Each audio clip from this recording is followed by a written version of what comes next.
can do this again. We weren't going to make the same mistake twice. To be made captain was a massive thing. It felt really important for me just at that time. I wasn't that long out of treatment for a gambling addiction, and I was still probably in the early stages of recovery, and this gave me a massive focus. To be a leader and try and be a proper leader.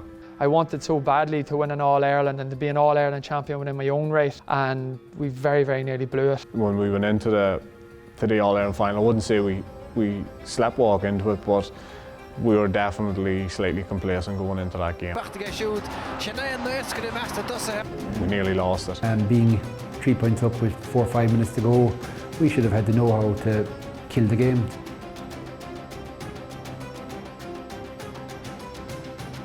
Very much below par the first day, and it wasn't going to be acceptable.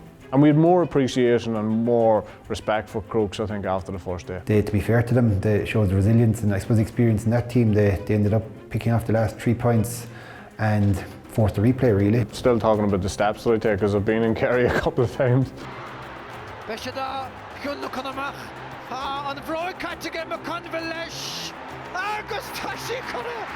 I've had 70-year-old women, 12-year-old kids telling me that I took too many steps, and I cannot argue with them.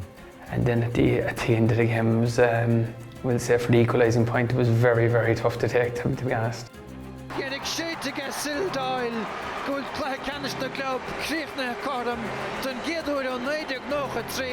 On the first day, I suppose, Crossmaglen they certainly didn't perform, and we knew that. We were on the second day.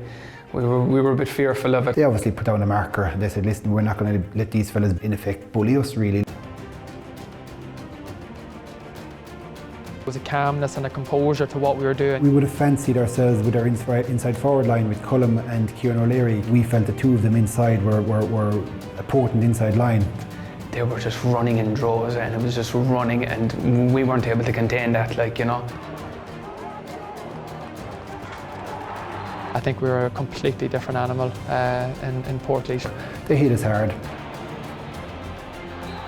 Crokes were very much in the game at half time, but I knew by the way we started the game that there was only going to be one winner. We ended up, it was sort of relentless, where we were able to break them down, turn them over. Like, the thing about the gooch was that, like, he could hurt you in a lot of different ways. Whenever you're analysing Crokes, you spend a good bit of time on Colin Cooper.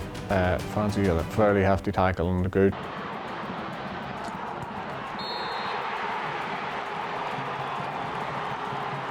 He gave away a penalty against them. If this goes in, like, this is really game on here. You know, the pressure's going to be on us.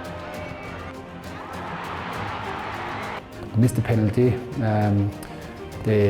Obviously there was the incident, we'll say, where one of the McEntee twins got 2 yellow cards. He received a second yellow card, but obviously the ref hadn't wrote down at all on his book, we'll say.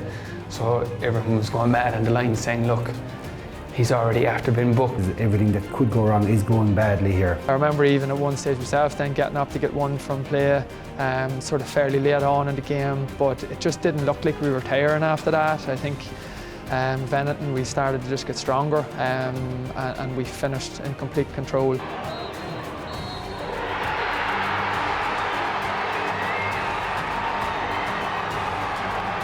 It was it's just really hard to take, like, you know. We felt we were good enough to win it.